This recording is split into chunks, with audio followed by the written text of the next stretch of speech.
Welcome. My name is Forrest Longman. I'm the president of City Club. The mission of City Club is to inform, connect, and engage our community to strengthen the civic health of our region. We emphasize civil conversations and listening to others. We begin by acknowledging with humility that the land where we are today is the territory of the coast people of the Salish Sea. Their presence is imbued in the waterways, shorelines, valleys, and mountains of the traditional homelands of the Coast Salish people, and it has been this way since time immemorial. As is always, I'd like to thank all the volunteers who make our programs possible. I'd also like to thank KMRE radio board member Robert Clark, who's producing today's program, and BTV 10, who will be broadcasting it for their viewers. I'd also like to thank our sponsors for their support. They are Bruce and Claudia Dysand, the Opportunity Council, Whatcom Community Foundation, Village Books, Barron Smith Doggart, attorneys at law, Colshan CPAs, Danny Neal of the Muliak Group, Unity Care Northwest, Firehouse Arts and Events Center, Western Washington University, and Whatcom Community College. Our next meeting in November will celebrate Native American Heritage Month. Please note that this meeting will occur a week earlier than usual due to the Thanksgiving holiday. We welcome your questions today. If you have one, please type it into the Q&A box and press enter. Finally, I'd like to introduce Dan Rass. He will moderate today's program. Dan? I will be the moderator. Today's program is a little bit different format than we usually have. We had, up until Sunday afternoon, we had only people from the pro side, which is a totally different program than the one we're going to present. Sunday afternoon, Misty Flowers and Lori Williams said they would appear from the con side, and I would very much like to thank them for stepping forward. It's important that we have both sides of all propositions and issues represented when possible. And as the moderator, I was not looking forward to having to present a side that I don't understand very well. So welcome. Today we will structure this as a conversation. I'll be asking questions of our four panelists so we can explore what Proposition 2022-5, also known as Prop 5 or the Healthy Children's Initiative, is all about. If you do have a question for the panelists, as Forrest said, please type it into the Q&A feature, not the chat, because we only monitor the Q&A.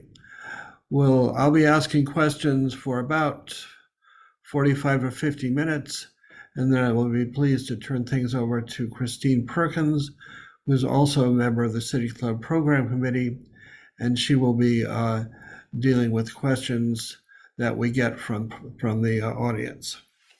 So first, let me do an introduction of our panelists. And as I introduce you, if you'd please unmute and show your smiling faces. Emily O'Connor has served as the executive director of Lydia Place, a nonprofit serving families with children experiencing homelessness since 2012. In her tenure at Lydia Place, Emily has focused on engaging the community and creating partnerships that allow for innovative and flexible solutions to the challenges that individuals and families face. It is her hope that together we can create a Whatcom County where families of all incomes can thrive. Emily has lived in Whatcom County since she was 17, earned her undergraduate degree from Western before completing a Master of Social Work from the University of Washington. She's also the mother of 3 young children and, like the rest of us, feels privileged to call the Pacific Northwest as her home. On the con side, Lori Williams. Lori is a mother of 5 and a grandmother of 15, all of whom live here in Whatcom County. They moved here in 1989, seeking a better opportunity for her family. She was a stay-at-home mom who worked nights and weekends, also had a small cleaning business to help provide for her family, which allowed her to be home with her children when needed. She and her other family members helped to provide childcare for their grandchildren while their parents work or attend college. On the pro side, we also have Guy Ochogoso, who has been a leader of the Chamber of Commerce in Whatcom County since 2006 and has proudly served the Bellingham Regional Chamber of Commerce since 2014. As president and CEO of this organization, he is responsible for the overall management and direction of the organization and its staff. He also advocates for the chamber members and serves as a community convener, that is, someone who facilitates and engages in conversations about policies that impact the economic health of our region. On the con side, we also have Misty Flowers. Misty is a single mom who had her daycare shut down and has struggled to find relative, affordable childcare that fits her family. She's opposed to this tax levy because it imposes more financial burden on already burdened families like hers. As you will hear, she maintains that there are many ways to address the childcare issue in Whatcom, but putting the burden on already struggling families is not the solution. So, let's begin by setting the table, if you will. What's the need for this? So, Emily, could you speak to the need for Proposition 5 for about 4 minutes? Our first set of questions will have roughly 4-minute time limits. Hi, thanks for having this event today and inviting us to be a part of it. I'm happy to speak about Proposition 5 and the Healthy Children's Fund. I will say that the Healthy Children's Fund has been a long time in the making. And as we have looked at the challenges facing families with kids here in Whatcom County, we've identified as a community time and time again some really key pieces that we need to address together, namely things like housing affordability and lack of childcare. And so as we looked at those challenges and the sort of underscoring of those challenges that happened over the pandemic, it really became clear that it was time for us as a local community not to wait for the problems to just solve themselves, but to take smart action to impact those things in any way that we could. And the Healthy Children's Fund is the culmination of all of the best ideas from families and providers and businesses and community leaders and advocates and nonprofits, public and private sector throughout our community to say, here, there's actually some things that we can do to address these challenges. So Proposition 5 will do a few really critical things. The first most important thing that it will do is expand access to early learning and childcare throughout Whatcom County, particularly in the regions that we need it most. So thinking about our rural areas of our community. Right now, we have 5,000 fewer childcare spots than we need in Whatcom County. And we know that that has a big impact on the families in this community. So families can't get back to work if they don't have safe places to leave their kids during the day. And when we invest in kids, we see positive outcomes that follow them throughout their lifetime. So 90% of brain development happens in those critical first years. And it's a great opportunity for us to invest in really targeted supports for childcare and a diversity of access for families. The second thing that the Healthy Children's Fund does is prioritizes services for vulnerable families and vulnerable children in 3 core areas. The first is to increase housing stability. And that means really looking at families before they fall into homelessness when they're facing a housing crisis and bolstering that support to them to keep them housed. And then expanding access to behavioral and mental health services throughout our community and investing in really flexible early supports for families from prenatal through kindergarten, so that by the time our kiddos show up to kindergarten around age 5, they're showing up with the resources and the supports that they need to thrive.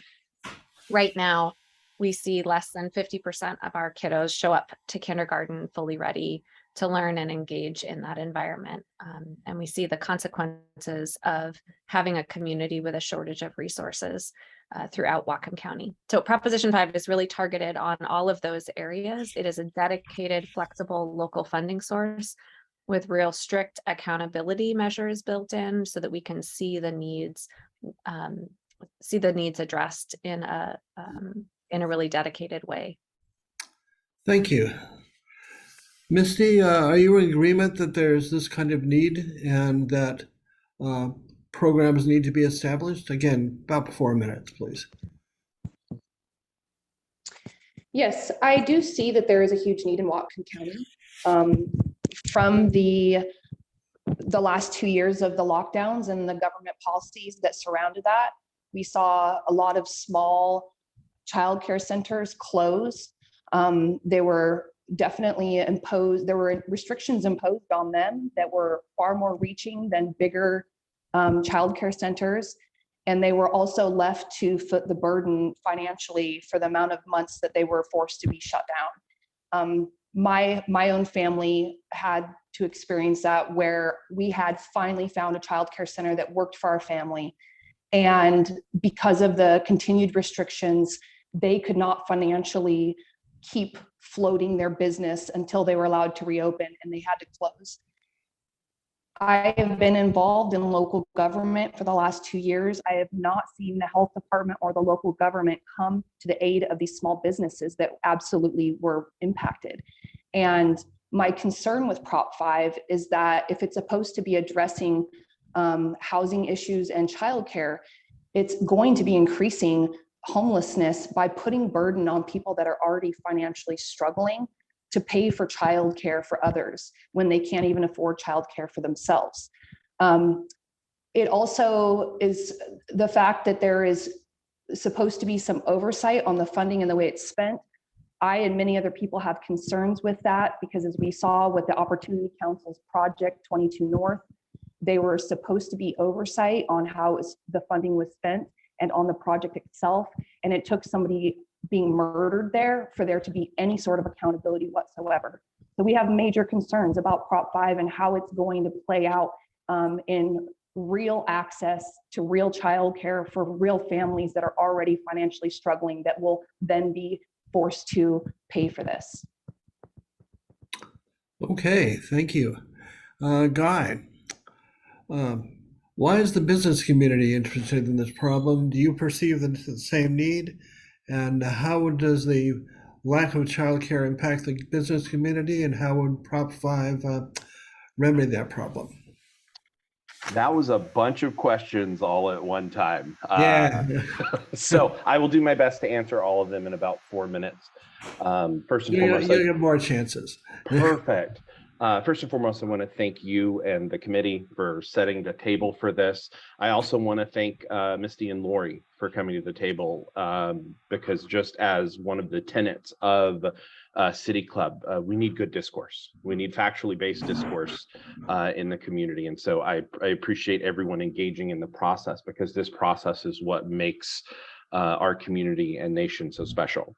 To answer your question, I have been engaged, and we as an organization have been engaged in this childcare dilemma for 5 or 6 years now. I want to say we first got engaged in 2017 or 2018 with a simple survey of our businesses to say, how is childcare impacting your businesses? And I think we've seen that report quoted a number of times over the last many years. And so, yes, the pandemic, for multiple reasons, made the childcare crisis worse. It was already bad. And I think that's why this is such an important tool in the toolkit to address this crisis.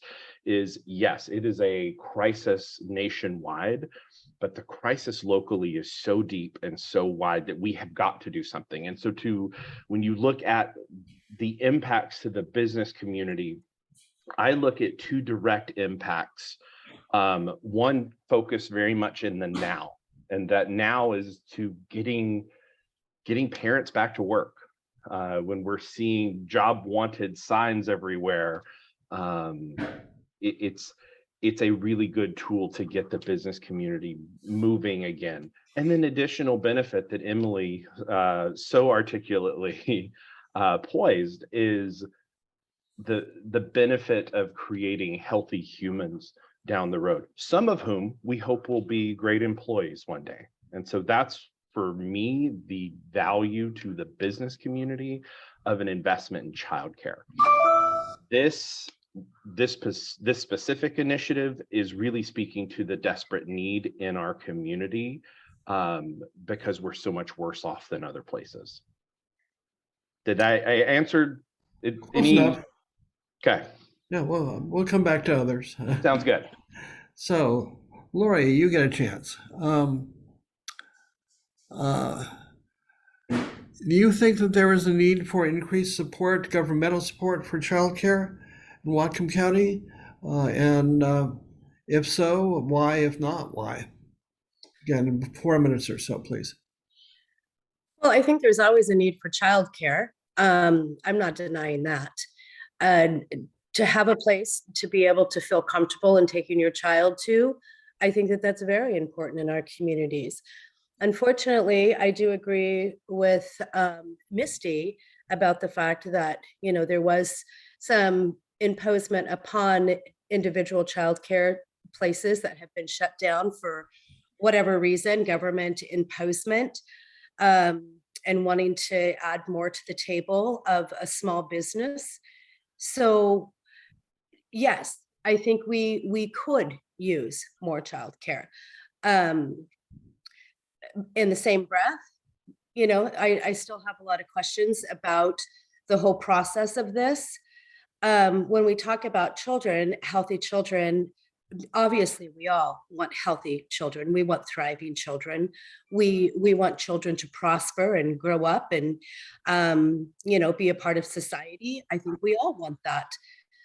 But I think we're kind of missing some of the whole entire dynamics of this, because when we talk about children, the forefront of children is either the parent, the foster parent, the grandparents, the situations that's going on in their homes, which have ultimately a toxic environment for children in themselves. I don't know if by putting this healthy child prop on in the forefront is going to really help much of that. And so I just kind of feel it's a burden to our community to impose a tax upon property owners that are already struggling to pay their mortgage, to pay their utility bills, and to keep food on the table, take care of their own children, provide clothes and shoes. When you take a little bit of money from somebody and you give it to somebody else, you think you're helping, but in all reality, you're hindering the core family. And I know that we have a lot of facilities already. We've got, you know, the Nooksack, they have childcare. Lummi has childcare. There's a lot of places like one of my granddaughters started preschool here at the Meridian School District at 3.5, 4 years old. So I think sometimes because we're already paying into the school funds and they're bringing on pre-kindergartners, and I think that that's a benefit. I'm just not too sure if this is what we need in our county at this moment, to the extent that they're wanting for property owners to have to pay. So yes and no. I'm still in that middle, trying to find a common ground. Yes, we need childcare, but do we need it at the expense of families that are already suffering so much? And is there other ways that we can possibly provide for families in need without more tax burdens upon people that are already having a difficult time surviving? Thank you. You're providing a good segue into the next set of questions, which is we've agreed that there is a need. We're not agreed on how to solve that problem. We're now going to try to tease out how Proposition 5 would work. So Emily, these questions go to you. And again, try and keep things to 3 or 4 minutes. How would Proposition 5 work? What's the basic structure of the entity that will be created and administered? How do people get eligible for this? What sort of entities will the money go to, or will it go directly to some children? So, Great. once Thank you. again, Thank you for the question. I will dive in and see what we can cover in a few minutes. So the Healthy Children's Fund is the basic mechanics are, as we know, it's a property tax. It is 19 cents per $1,000 of assessed value, which for the average property owner is about $8 per month. That $8 per month is collected into a dedicated fund at county government, the Healthy Children's Fund, and will collect about between $8 and $10 million every year that then can get invested in only the specific parameters of the ordinance that are outlined in the ordinance itself. And so that is expansion of early learning and childcare options throughout Whatcom County, and those investments in, it sounds like somebody's blending some smoothies or vacuuming the floor. yeah. Investments in vulnerable families in those 3 critical ways. So housing supports, behavioral health, and early parenting support for families. The fund will then generate, the dollars will be collected, deposited into the Healthy Children's Fund, and then disseminated through a very detailed process. It is the county gets to designate who the administrator is of the fund. In this case, it would be the health department. And there is strict accountability built in. So this is a kind of a 3-part system. You have the health department as the administrator of the fund. That means it's their responsibility to to disseminate the dollars out to the community. These funds are not meant to go to creating larger government. Government has to be the pass-through entity, but the funds are intended to go out to the community. And so that is built into the regulations of the ordinance itself. The health department will manage the RFQ process, the contracting process to get the funds out the door and into the community. Any variety of providers, public and private, would be eligible to receive funding. We have a large number of providers of childcare. We hope to increase the number of childcare providers in our community with these funds. So these funds could go to nonprofit partners or for-profit partners for the expansion of childcare, and that will happen through that RFP process at the health department. What else did you ask me, Dan? You asked me so many things. Oh yeah. Eligibility. So these funds are intended to go out into the community through all of the rural places in our community as well. And families, so 2 parts. The vulnerable children and families are, that is a targeted group. But the childcare expansion, that benefits everyone. So right now, it doesn't matter if you have resources to pay for childcare or not, you cannot find an available childcare spot. And so this would be, when we expand childcare, we're simply impacting the supply and demand component. And so then everybody benefits from that increased access to services. Okay, a short follow-up, I hope. Will faith-based organizations be eligible grantees? Yeah, so the implementation plan will spell out what the key targets are. And then anyone who can lift up those objectives would be eligible to apply for dollars. And so we want families to have access to whatever types of support work best for them and for their children, and to be able to decide what that looks like for them. So we want access to all different types of services and supports. So faith-based programs certainly would be eligible to apply as well. Good, thank you. So Lori, you had some questions about structure and about grantees. Do you have a better idea what would happen? Is this a good idea, a bad idea? How do you react? Well, I think we all have questions for the reason why it's Whatcom County Health Department that's overseeing this program. That is a that's a huge, like, why? Why is that in a T the one? The other part of that is when she says that, so I guess one of the questions would be back to Emily would be, what about the private daycares that were put out of business? Can these guys restart? Would they still be able to get funding? Is there a threshold of medium income? When she says it belongs to the whole entire county, everybody can use this. But what is the criteria? Is there a dollar amount? I mean, if a family of 4 makes over $50,000, are they still going to be able to use any funds from this that we're paying into it? And what is it going to cost the family if they did put their child in and they were at a cusp of making too much money, not enough money, obviously not enough money, but is there going to be a copay for these families over and above what the taxpayers are already providing for this? The other part of that is the amount, how much is really truly actually going to the vulnerable children? From their paperwork, it's 20 to 36%. The rest of it's overhead or expanding.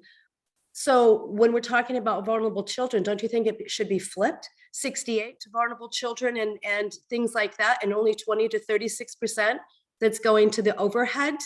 Because it just seems to me that there's a lot of bureaucratic red tape that's going to limit the amount that's actually going to the community, where really most of it's going to the pockets or the overhead or facilities. Where are they going to set these up at? Are we going to try to put them into the schools to bring the children there? I mean, what is their plan? Because it's not really laid out with all the information for all of us on the other side who want to say, okay, we grasp it, we know it, we need it.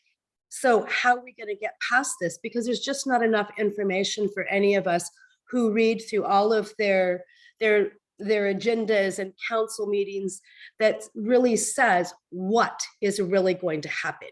So it's just too open-ended, and it's not defined for what's best for our community. And at this point, I'm still trying to figure that out. I'm smiling because that's sitting here next on my questions, and I was going to address those to either Guy or Emily as you choose. Lori posed a lot of good questions. I would add to them, how will the program work to make sure geographic, socioeconomic, and ethnic identity is addressed? So, Guy, you want to start with that, or Emily? Emily's probably more knowledgeable about the technical components, so I will defer to Emily. Okay, you want to start, Emily, and I'll thank see if we you. get something for Guy. Thanks. Those were really great questions, and it's important for everyone to know that these are spelt out and built into the ordinance. So, for example, this money is not to expand government. As I said before, government has a very defined role in disseminating the dollars here. In fact, government at administrative rate is capped at 6% of this fund, and that will be used for data and evaluation and contract issuance and management. In addition to that, we've built in 3% for really robust accountability and an audit. And that audit would happen, an external audit would happen every other year and be reported back to council, to the Child and Family Wellbeing task force that is responsible for really evaluating the fund and making sure that the goals of the fund are delivered upon for the taxpayers who've contributed into the Healthy Children's Fund. So very explicit requirements, again, that really focus on accountability and making sure that these precious resources go out exactly as intended into the community. So the second part of your question is really about the rural components. We've been working with providers for many years to gather information about what is making it hard for them to deliver childcare and expanded services in the rural areas of our community, and also really listening to the needs of families throughout Whatcom County. And what we have come to understand is that there is a high need for services in our more rural parts of our community, and families really want a diversity of things that meets their needs. So thinking about the types of programs that are available, the times of days that they're available, the days of the week that childcare is available to meet a diverse working schedule. And so oftentimes providers need just a little bit of support to be able to expand. Maybe that's a tiny capital grant to put in a playground or a sink or make a small change to a building so that someone can be an in-home provider, for example. We have a provider who would like to expand and open a center in Ferndale, but right now they don't have the capital to do the renovation on the interior of the building. So sometimes it's just a little bit of support that we can provide that makes a critical difference in whether or not we can launch a new program that benefits the community. So the Healthy Children's Fund has really strict accountability and caps.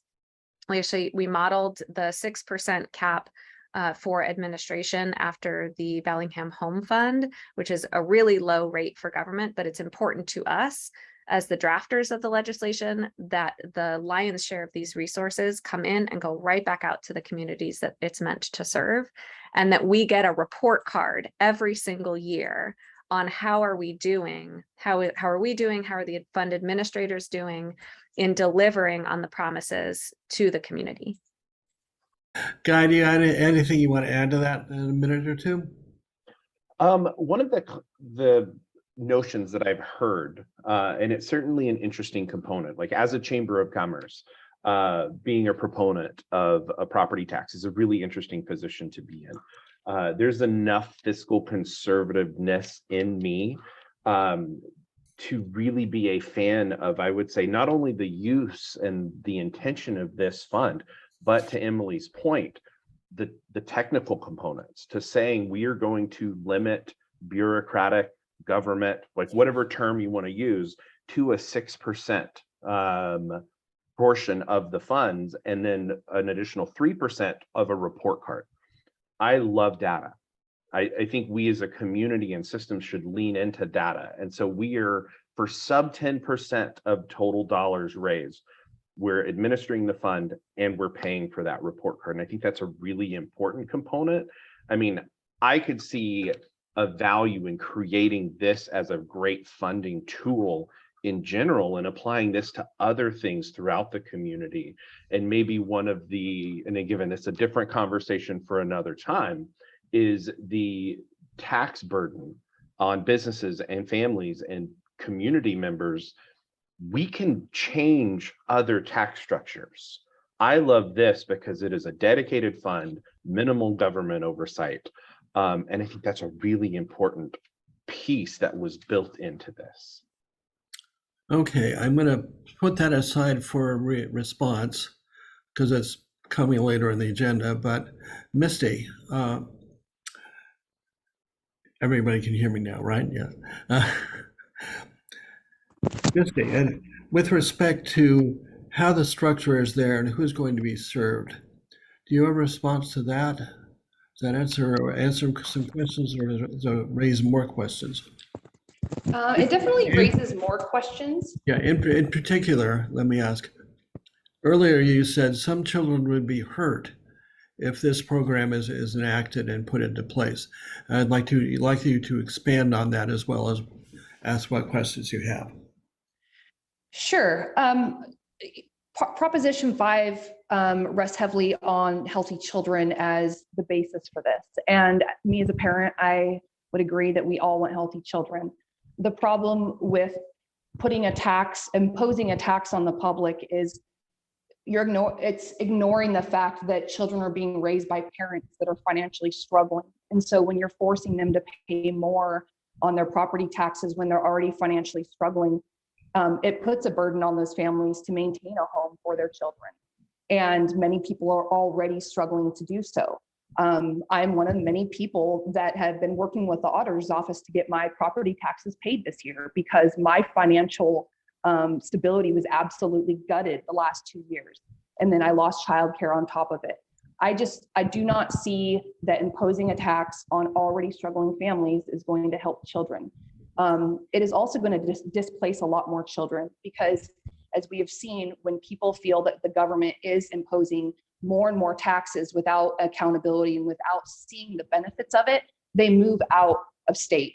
And we are seeing that in a huge amount, in a huge way, a lot of families leaving the area, and they are professional, they're experienced, they're hardworking, and they're tired of seeing their money being wasted.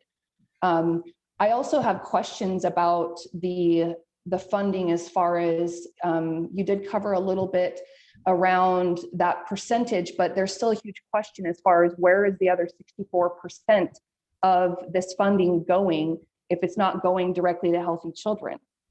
That's a lot of money that is not being accounted for. And as we saw with the COVID response, when there was an audit on that, it was an audit at the health department to see how well they did, but they were able to influence the audit. Me and many other people in this community have major concerns with that. A real audit would not allow the person being audited to participate in the audit.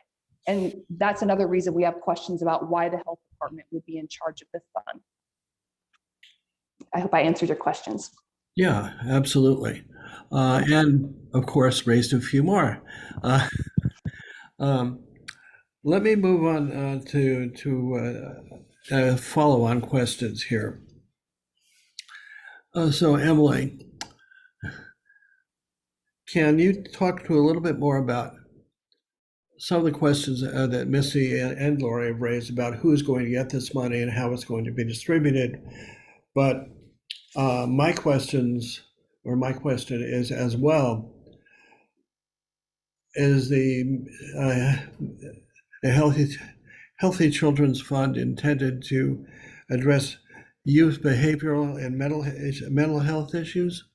If so, how? And what happens to those children when they age out of this program?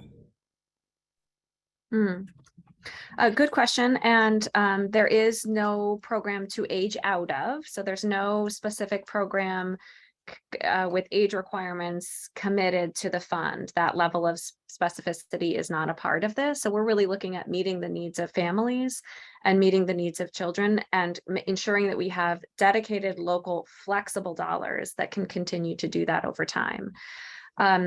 So I want to get to a couple of parts of those questions and then also come back to the behavioral and mental health. But go ahead. Before you do, on the aging out, I thought that the target audience or target families and children are age 0 to 5 childcare issues. Yes. So we're looking at right now, what happens is we have about 2,000 babies born every year in Whatcom County. About half of them are born to low-income families. We have this great opportunity at the time that they are born to build in the resources and the supports that they're going to need so that 5 years later, when they show up in our public school system, our publicly funded school system, they're not in trouble. And right now we have a gap. We have a big gap in those early critical 5 years of life. And it shows as they come up to kindergarten that we're not meeting the needs of families and we're missing that opportunity. And if we fast forward to what we see in our community, we can see the consequences of not taking care and investing in children early on. We're all feeling that here. Businesses, individuals, families, everyone is feeling that in Whatcom County. And we have to think ahead about the prevention mechanisms that we need to build in place to have a healthy community. And that means having healthy kids. So we're really targeting that birth through 5 period. And what happens is when they age out of preschool, they go to public school or whatever school that the family wants to choose to put their kids in after that preschool age. The other services that parenting supports and behavioral health supports and housing access, we want to make sure that what we do is we make smart programs that don't artificially create cutoffs that increase trauma for kids and destabilize families. So that's a really important part. We have lots of evidence-based best practice models out there for how to deliver smart programs that work and have lots of proven effectiveness for building up a healthy early learning environment for children and families. I hope that helps. And I want to come back to some of Misty's questions too. And I just want to point out one issue, which is that this audit is an independent third-party audit. It's not the health department. That is the exact reason why we built in this audit mechanism, was to make sure that there was an independent evaluator who could come in, evaluate evaluate the services, the effectiveness, the administration, and give us a report card. So I just want to make sure that's really clear to folks listening, that that's an important part of the accountability system that is built in. And we know that a lot of families are struggling in Whatcom County, and I would say that's exactly the time for us to invest in those families and the services and systems that make it possible for families to live and work here. Right now, a lot of families cannot afford to do that. And that's the time to actually look at, what does it cost us if we say no to Prop 5? We know that Prop 5 will cost property owners 19 cents per $1,000 of assessed value.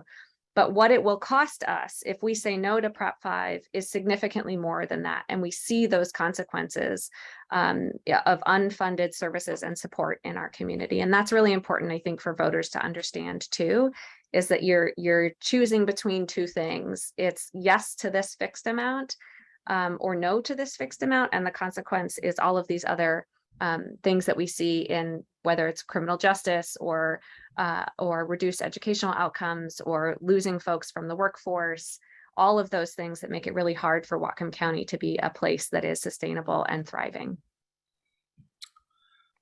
Okay, thank you. So Lori, do you have responses to that, or does it raise more questions for you? No, it still raised questions, and I did have a question that never did get answered. What is the copay to families? What is it going to cost them? What is the income? When does a family who is a property owner who's paying this 19 cents per every 1,000, but you know what? Let me put it to you this way. $1,000. I mean, we all just got our property reassessed. I don't know how many of you guys have been hit hard, but I know a lot of families that have been reaching out to me for me just posting stuff on Facebook about how much their property tax has increased. It is 19 cents to every 1,000, but what house is worth valued at 1,000? Our medium household in Whatcom County for houses, the medium is about 565 to 585,000. That's a lot of money when you're talking 19 cents per 1,000. That's a lot of money. It's not just 19 cents. So where is it that the families that do own property taxes that are suffering right now? What happens if one of these, maybe the mother or father lost a job, lost an income? What if their car broke down? What if their kid got sick and they can't afford medical? And we're putting all of these levies at the foot of the property owners when our minimum wage is still less than $15 an hour. If we even raise the minimum wage to 15 or more, for everything that we're dealing with or going to be hit with in Whatcom County this next year, Misty's right. It's going to put a lot more families at that verge of being homeless or dislocated themselves. And I think a lot of people that are on this call listening need to be really aware of all of the things that are going to be hitting them in 2023. I mean, I have a whole entire list of all the taxes and the increase of property taxes, the PSC increases of 12+%. Cascade Natural Gas is increasing 22%. Comcast, and that's a luxury. Comcast is a luxury, and so is a coffee right now to some people. Food has gone up. I just went shopping the other day, come home with less than a bag, cost me over $120. It wasn't very much, but it's expensive. So I understand when they say 19 cents per 1,000, but when you add that up per 500,000, 700,000, a million, it's costing families. Some of the other things that people have forgot about is the family medical leave, which is going to be hitting people at 58% of $100. That's going to be coming out of your paycheck. So it's fair to say that this is one more expense you don't believe that we should put on families. No, I do not think. And here's another reason why. We have, and as taxpayers, if anybody looks at their pull your assessor's value of your home and look at the taxes that you're already paying into. We already pay into a homelessness fund. We pay into mental health. We pay into disability. We already pay that as a property owner. Pull your assessor's assessed value of your home and look at the taxes that you already pay. And this is just another one of them, that their mental health. Well, sometimes when we're talking 0 to 5, they're the most precious things. Matter of fact, all kids are precious. But is it we are not taking care of these children, or is it the families that are not meeting the needs of their own children? Why is it my responsibility or anybody else's responsibility to meet the need of someone else's child? That's their responsibility. That's a failure on that family, not on me or you as a taxpayer. Okay, thank you.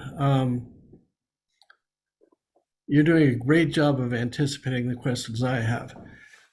And I would note that the reason that Ben Ellenboss, county councilor, voted against this levy was precisely what you just stated, Lori, that this should be something that the families, extended families, and faith communities should provide, not the government. So Emily, why isn't that going to work? Well, it isn't working. It simply isn't working. And if we think that we can just focus on ourselves and take care of ourselves and not be impacted by the humans and neighbors around us, we're going to continue to be in trouble. And it's not just my kids. My kids are going to be okay. They have resources and family and friends to lean on, but they also have to interact with other people. They show up to a classroom full of other children. They are going to walk down the street with other humans and go to work and hopefully have jobs and employers and colleagues and coworkers. And those are all humans too. And if we don't take care to make sure that the whole community is healthy, then everybody is more vulnerable and it costs everyone. So it is a vote of self-interest to make sure that I have healthy neighbors, that my kids show up in a classroom with other healthy kids benefits my children. And I think we need to be really honest about that. We don't live in bubbles where we aren't impacted by the rest of society. This is how we build a community. And when we contribute into tax funds, we all reap the benefits of that, whether it's healthy streets and sidewalks or good lighting or public parks that our kids and neighbors play in. It benefits everyone. This fund, I want to make sure everybody knows that, like all property taxes, is subject to the exemptions allowable by state law. So for senior citizens and those on disability, they are exempted from the property taxes as allowable by law. I think we can do better with our tax structures in the state of Washington, and we should work on that. In the meantime, we can't keep sacrificing kids to this environment where we aren't taking care of each other, because we are seeing the problems that come from that. Right now, it costs more money to send a kid to Western to send a kid to childcare than it does to send them to Western. We've got things a little bit backwards. And when we miss those opportunities to create healthy, thriving humans, we see the impact of that time and time again.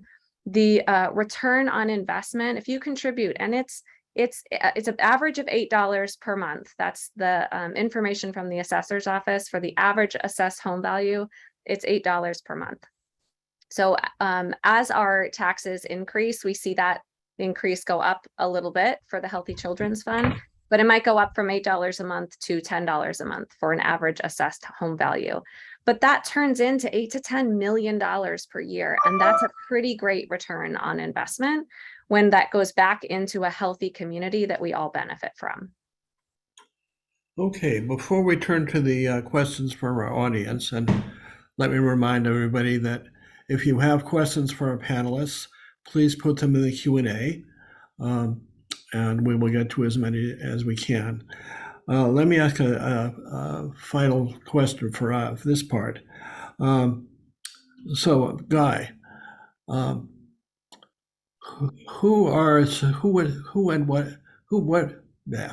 which people and or which entities and which groups are supporting Proposition 5?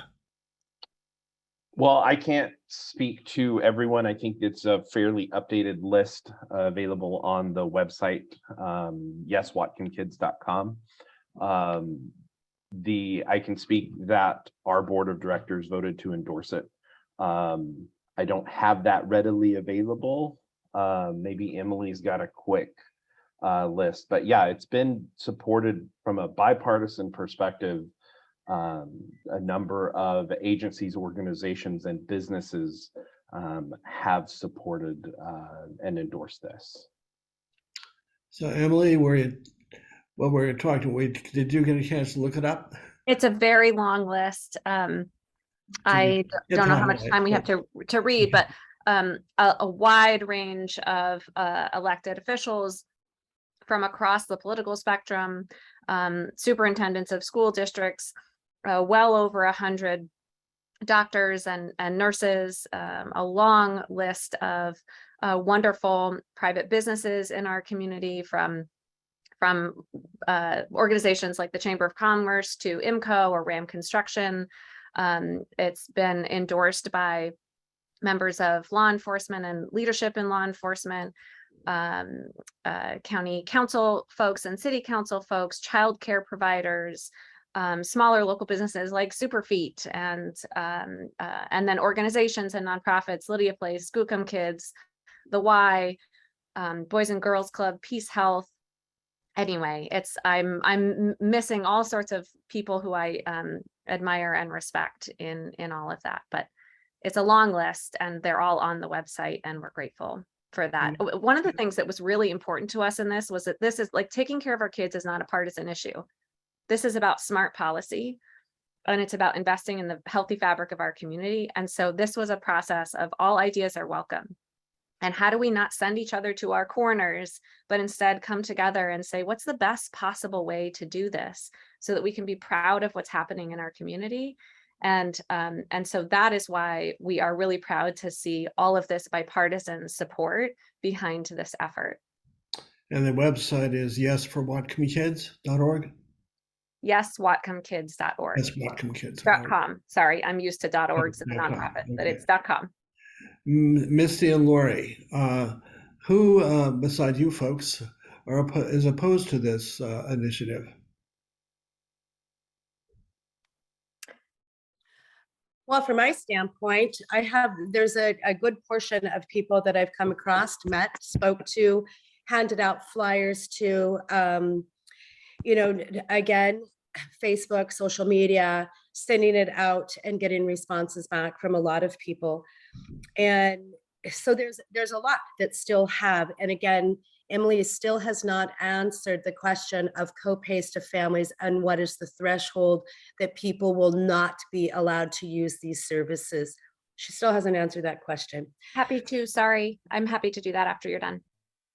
The other thing is if we're helping other people set up daycares, what is the responsibility of those daycares?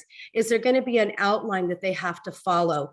Are they going to be teaching these children their numbers, their letters, or is it just a babysitting place that, we're just going to monitor the children running around?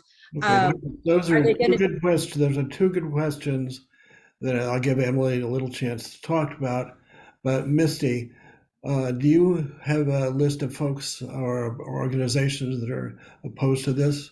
I know that somebody is spending some money because there are a few yard signs that are beginning to appear. Yeah, I don't know of any organizations that are funding this. I just am a citizen of Whatcom County. I do talk to a lot of people, and the people that I know that are really concerned are my elder neighbors that are barely paying their property taxes. Many people like myself in Whatcom County that just got the rude awakening of increased assessment on my property, that I could never sell it for what they're saying it's worth. And a lot of single parents like myself that are already financially struggling to make ends meet and take care of our children and keep our families housed. So that's who I know. Okay, thank you. Emily, quick answers to those two questions, then we're going to the audience. Yeah, so about copays. So this is about expanding childcare for any family who wants it. It's simply economics of supply and demand. So any family who needs childcare, we want there to be childcare for them.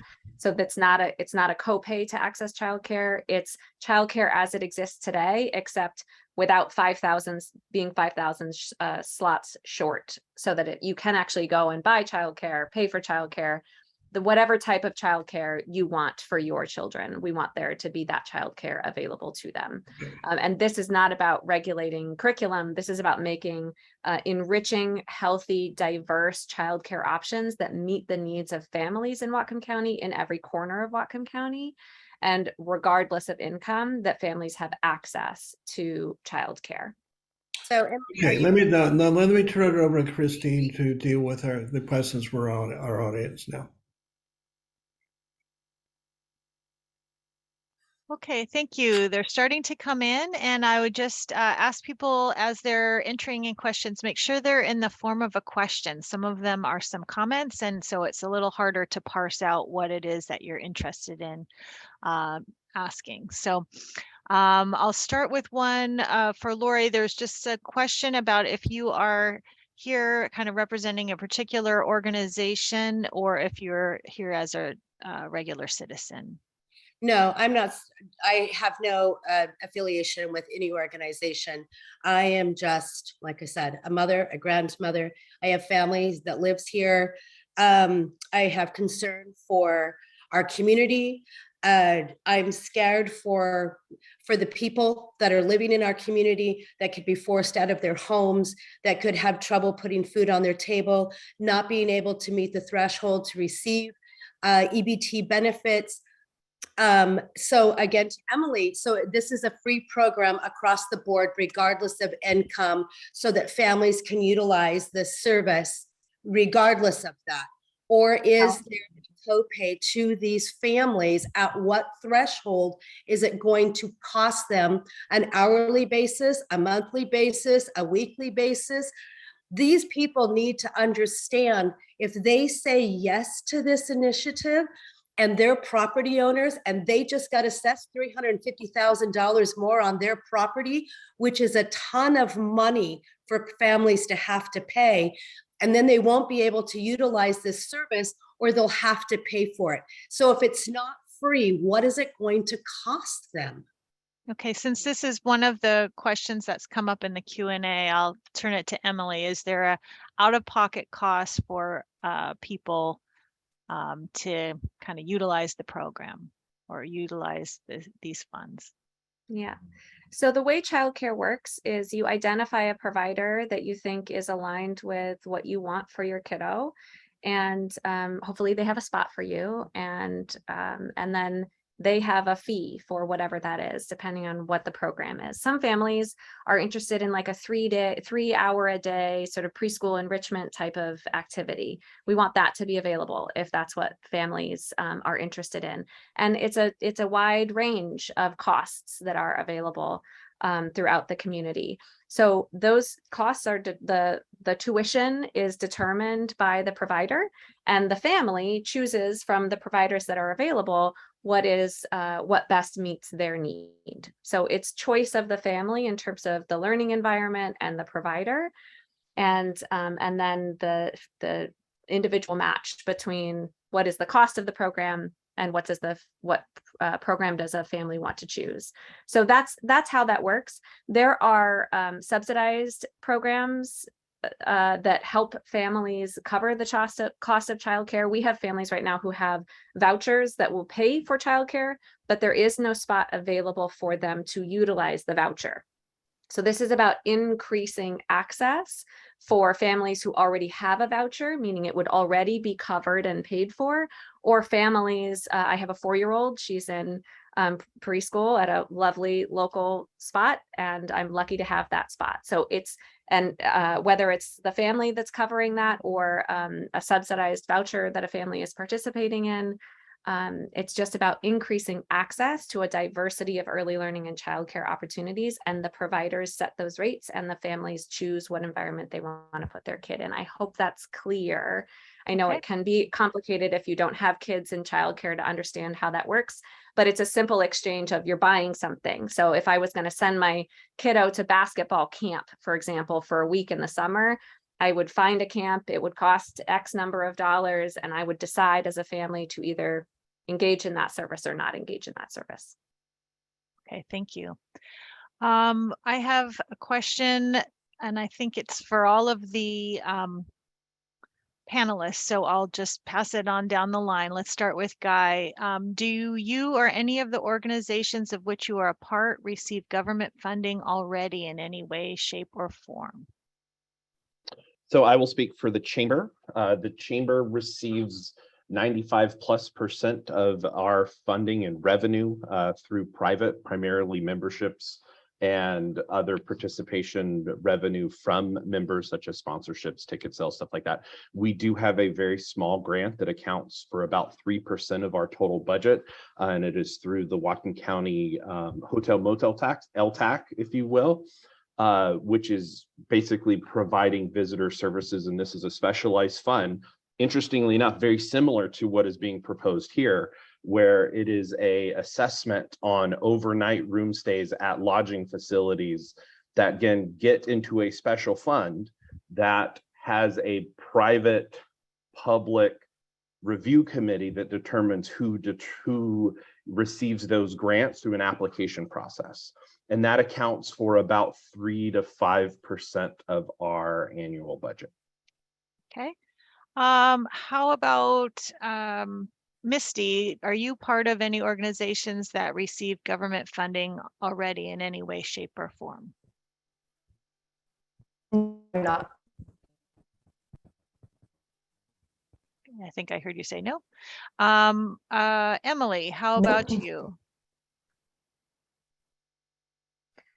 In my day job, I have the privilege of serving as executive director of Lydia Place, which is a nonprofit that works for with families with children experiencing homelessness.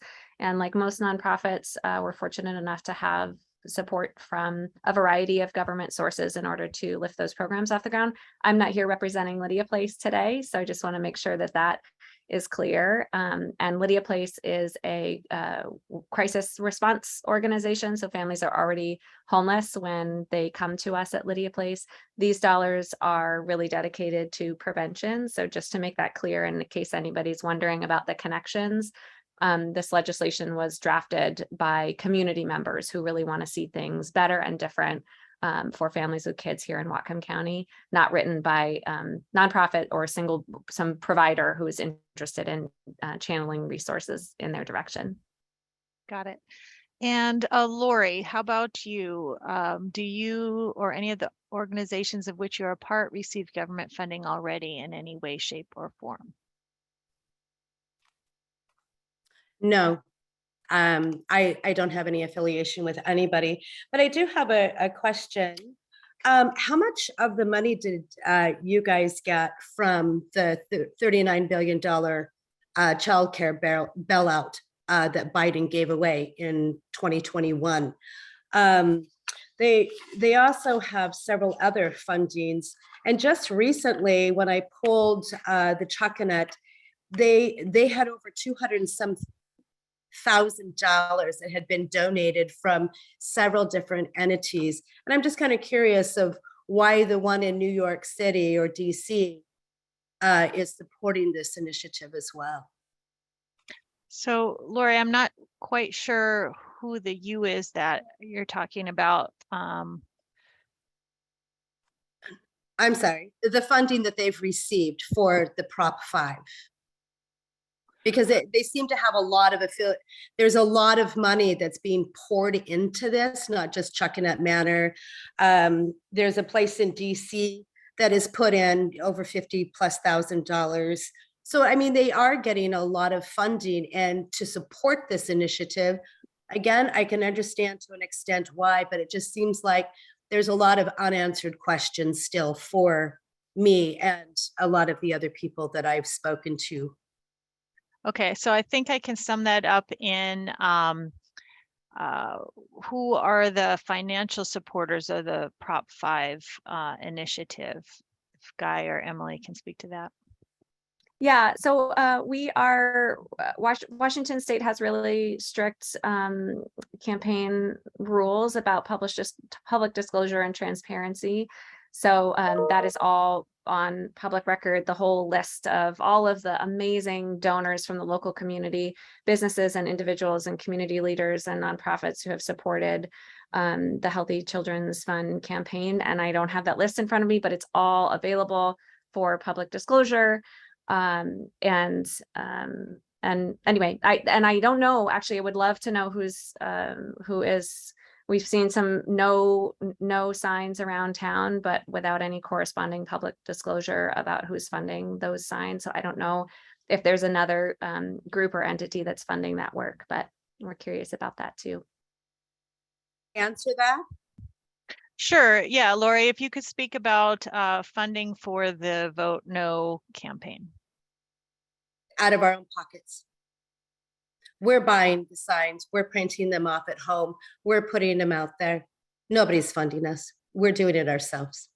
Okay, let's focus on some of the Q&A now from the audience. I have, let's see. Is there information on what the primary barriers are for small childcare providers staying open or starting up? Let's just start with that. Emily, is that something you can answer about barriers for small childcare providers? Yeah, that's a great question. Thank you for asking that. There are lots of barriers, and sometimes it's about the economy of scale. So if you can think about how much work it is to take care of kids and the cost of staffing. So providers are having a hard time hiring staff and keeping staff. For example, Lydia Place, we just built a Heart House, an apartment building with an early learning center on the ground floor that's being operated by the Y. It's been licensed for a full preschool classroom and a toddler classroom, but the Y can't hire enough staff to open fully with the full capacity. So there's those types of problems that make it really tricky right now. And in addition to that, sometimes it's something small that is needed for licensing. So again, this Healthy Children's Fund is able to fund small capital grants that might make all of the difference. The other model here is kind of a hub and spoke model. So you can think about taking the administrative kind of HR, tech, admin burden of running a childcare center with all of the good parameters and safety regulations that we want as we put kids in care. But how do we make it scalable? So if I'm a home provider and I have the capacity to take 6 kids into my home, but I can't do that because there's too much paperwork and it's too burdensome to go through the process, this fund can be used to set up like a hub and spoke so that we have a support mechanism where we're small providers, which is what our rural community tells us they want more flexible in-home care, could say, great, you help me with all of these pieces and I'm going to do what I'm really good at, which is take care of kids and provide a nurturing, loving, supportive environment for them during the day. So those are the types of things, the barriers, like how do we strip away the barriers? The vast majority of dollars that get spent in Whatcom County for these types of programs are state and federal dollars, which come highly restricted and oftentimes just don't meet the needs of families and providers here in Whatcom County. So we have to take the initiative as a community to say, we want that provider providing that service out in Blaine or in Maple Falls. And in order to do that, we're going to help provide the infrastructure support so that they can open that in-home center and have 6 kids in their care. So those are the types of creative, flexible things that really will break down the barriers and allow us to expand, not only expand the number of spots, but the diversity of care options that are available for families in our community. Thank you. Okay, there is a question for Lori and Misty. What would it take to change your mind on Proposition 5? Misty, you can go first. Well, for me personally, I don't think that Whatcom County residents need another tax right now. We're all financially struggling, so I do not see Proposition 5 as a way to increase childcare. I also didn't get a really clear understanding from Emily about how we get hard like physical childcare. So I understand that it's going to increase access, but having more money to pay for childcare doesn't open more facilities. And that is a major problem here in Whatcom County. So I don't see Proposition 5 as a way to supporting all families across the board and increasing childcare access and availability. So as of now, I'm a hard no. Lori, what would it take to have you be convinced, or what would change your mind about Proposition 5? I think I don't know if I could, when I look at what's on my plate, I mean, I'm a part-time worker. My husband works full-time. I have children that are struggling right now that are property owners, and this is going to hurt them. This is going to hurt my grandchildren. This is going to hurt other people's children. And I'm still a hard no on it. When our property taxes get lowered, instead of continuously increasing over 7% every year, when we don't have the high gas and our food starts to drop, and it doesn't look like it's in the near future. Rentals around here are absolutely expensive for families to try to get in. If we're going to try to help families, we need to help them, not just with childcare. And what we as taxpayers are already doing that. We're already funding enough things in our community that isn't helping. We have had the homeless fund now since when? Since 2006. We still have homeless people by the Grove that are living in their car with their children because the rents are too high. And the rents are high because the property owners are getting hit with these huge increases. And where does that go? It goes right back down to the renter, takes more food off their table. They can't afford the houses and the apartments. We can build them and build them and build them, but what it costs to build an apartment, what it costs to run an apartment, it's too increasing. And so I too am a hard no. I have to think of all families, not just a few families. 5,000 children is a lot, but when you're talking thousands and thousands and thousands of children that could possibly be displaced by all of these taxes, no, I can't consciously say that I can agree with this. Okay, let's go to another question from the audience. Will there be help for school districts who have not yet expanded early learning pre-K opportunities? Guy or Emily, is that a feature of Proposition 5?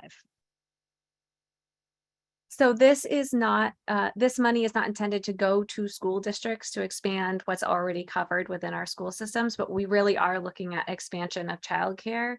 And so that's the focus. So we'll be looking at how do we best fund as many expanded childcare slots and diversity of childcare slots as we can. So it's not intended to supplement any existing required service, including school district services.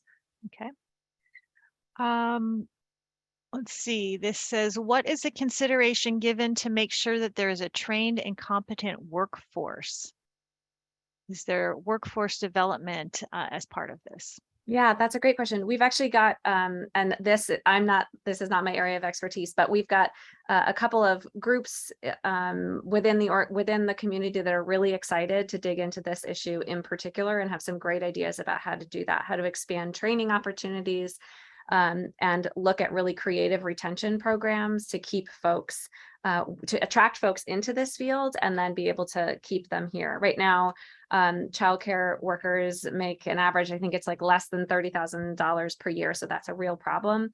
There's also some challenges with like flexibility and benefits and some of those other things, as well as the training that is needed. So really looking at some creative ways to encourage folks to come into this industry, but then they have to be able to live and work here too.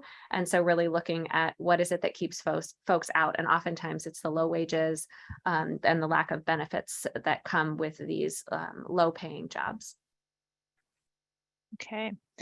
Another question is, In the long run, improved access to quality childcare should reduce costs and therefore property taxes due to better educational results, better health, and lower incarceration.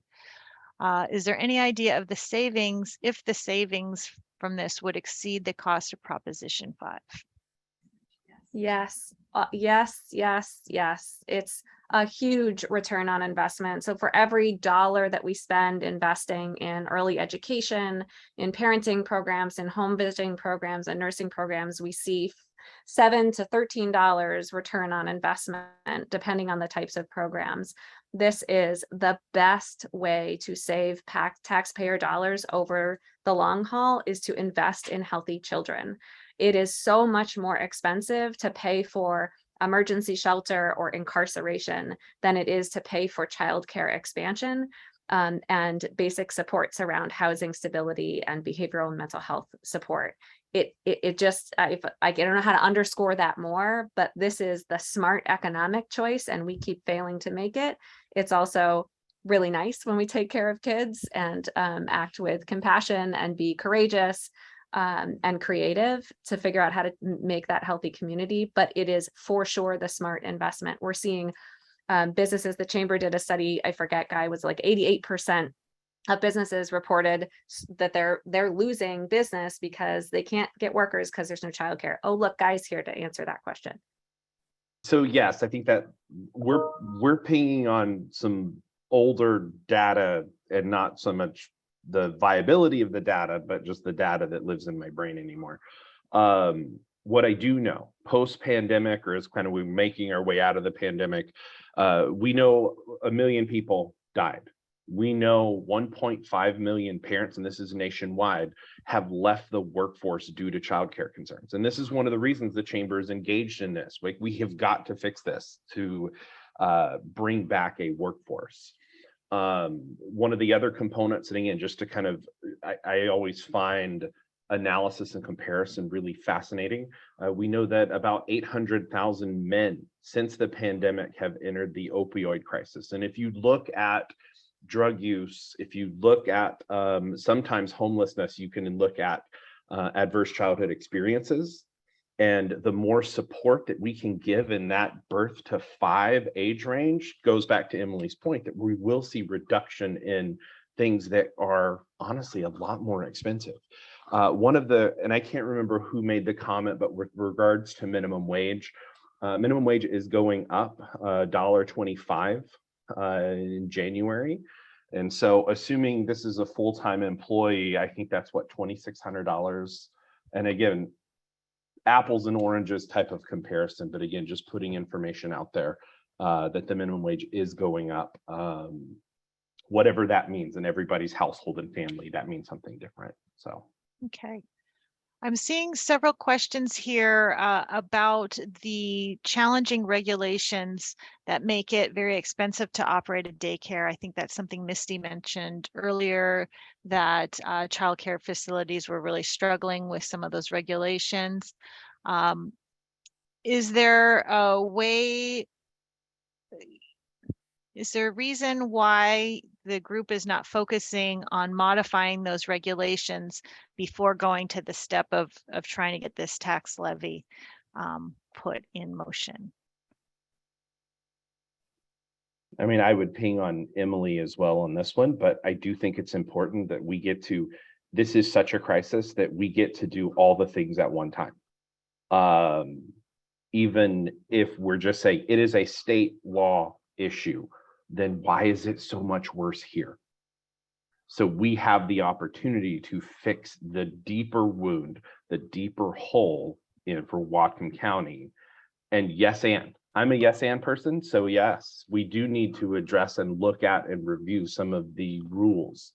And I would lean on a lot of our small private operators to listen to them and elevate their voices to see what their concerns are.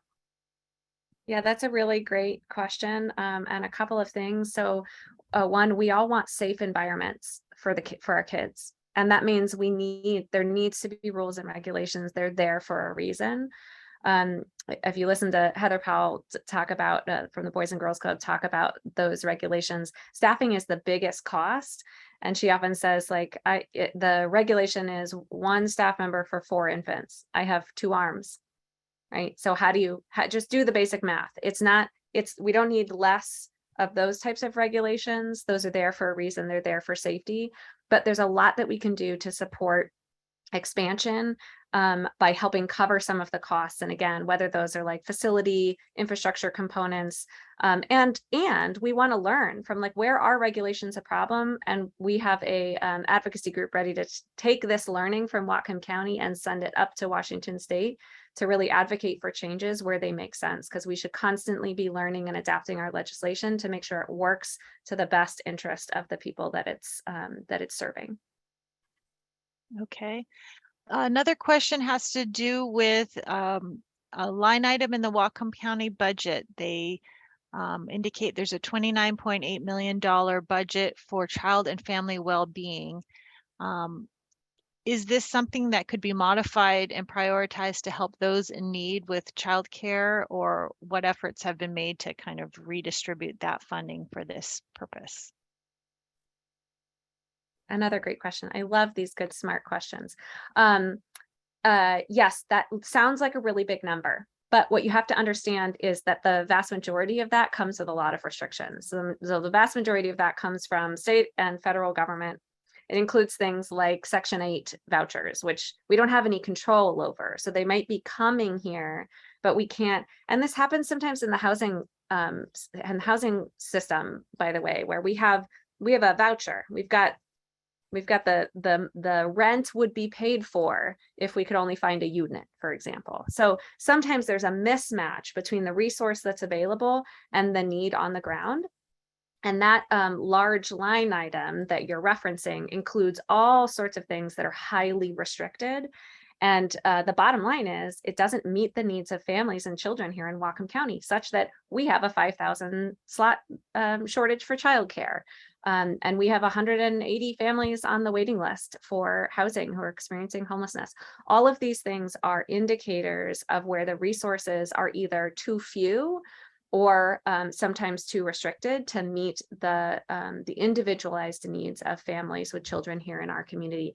Very little of that very large number that you just read is actually Whatcom County General Fund expenditure. Very little. The other thing that the Healthy Children's Fund allows us to do is to leverage and maximize resources from outside the community and bring them into the community. So we saw this with the home fund, Bellingham Home Fund, for example. For every home fund dollar that we spent, local taxpayer dollar, we were able to bring in $8 to match that $1, which meant a huge investment in housing infrastructure here in Whatcom County, because we were able to put the flexible first dollars in from the home fund. Okay, thank you. As we're starting to get close to the end of our time today, I want to give time to one of our 4 panelists today to kind of sum up their position and let us know if there's anything further that we haven't talked about today that you'd like to get across. Let's start with Misty. Are there other comments you'd like to end with today?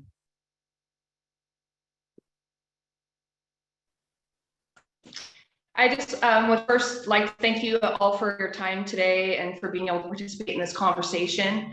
I think it's a really, really important conversation that we all need to be having together. And so I really appreciate your time on that. And I do hope that people will look into the actual proposition and read the language themselves, because there's a lot of unanswered questions. And by helping your neighbor potentially get childcare, you could be potentially putting me into homelessness. So I'm not quite sure if proposition is a solution-oriented proposition or more of a Band-Aid that is going to cause more homelessness and more childcare issues. So thank you all for your time today. Okay, thank you, Misty. Guy, I'm going to go to you. Is there something else that we haven't covered that you'd like to make sure we address today? No, I would just defer my time. Thank you so much, and thanks for everybody for attending. Okay, Lori, how about you? What final comments do you have about this topic?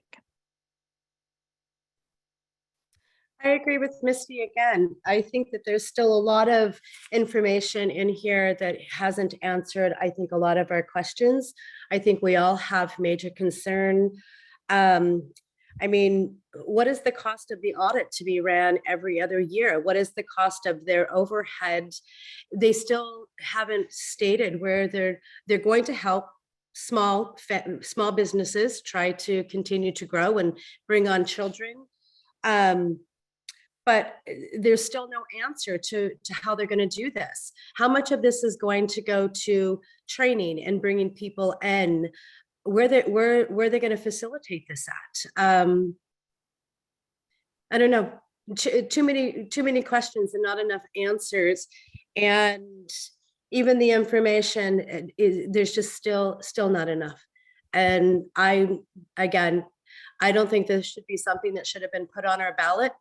We as more of a community should have sat down and been more diversified and asking more questions.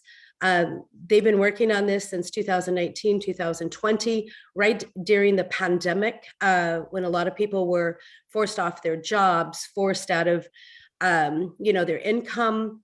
We haven't really fully come back from this. So I don't know. I'd like to see this put on hold.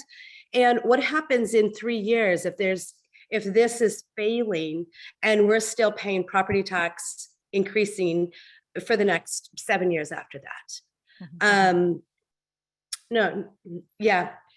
There just needs to be more answers to questions. And I'm really hoping that the community really latches onto this and starts asking those deep questions of what else can we do to facilitate and help the 5,000 children? How can we help that without having something like this be put on our plates? I think this is a really bad time, and we, as much as we all want to help children and love children and want to see them thrive, I don't think that this is our option. Okay, thank you. And Emily, do you have any final comments you'd like to leave us with? Sure. Thank you so much for the opportunity today. We always learn a lot when we engage in conversation together. Your audience members asked some really great questions. And if you had a question that you did not get to have answered, I would encourage you to reach out to us at whatcomkids.com. We'd love to hear from all of you and have so much resources out there. Happy to share any remaining questions. I was at a forum last week, a local forum here, and someone who was here from the Bay Area said, it's not too late for you, Whatcom County. Yes, you've got big problems, but you are a size of a community that the solutions are scalable. And the Healthy Children's Fund is an opportunity for us to really live our values and think about what our values are in our community, and to really think about, to vote our values and think about the type of community that we want to create and live in. And I'm really proud of this initiative and the work and the community members. This is written by community for the community.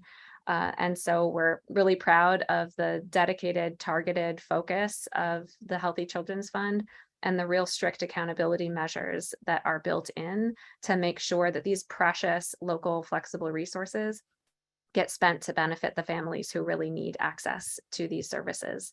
So I want to thank everybody who has helped us along the way to craft a piece of legislation that we really believe in and are excited to see how it can benefit Whatcom County and how we can be leaders as a community in bridging some of the challenges and making a community that is a place where lots of families of all income levels can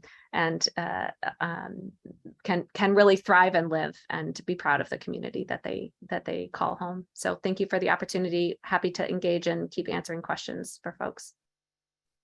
Thank you very much. I want to thank all 4 of our panelists for being here today and answering lots of questions.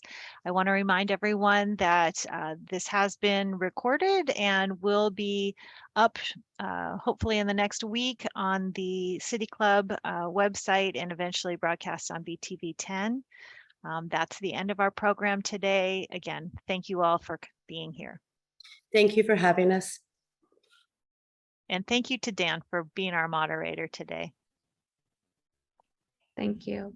Thank you all.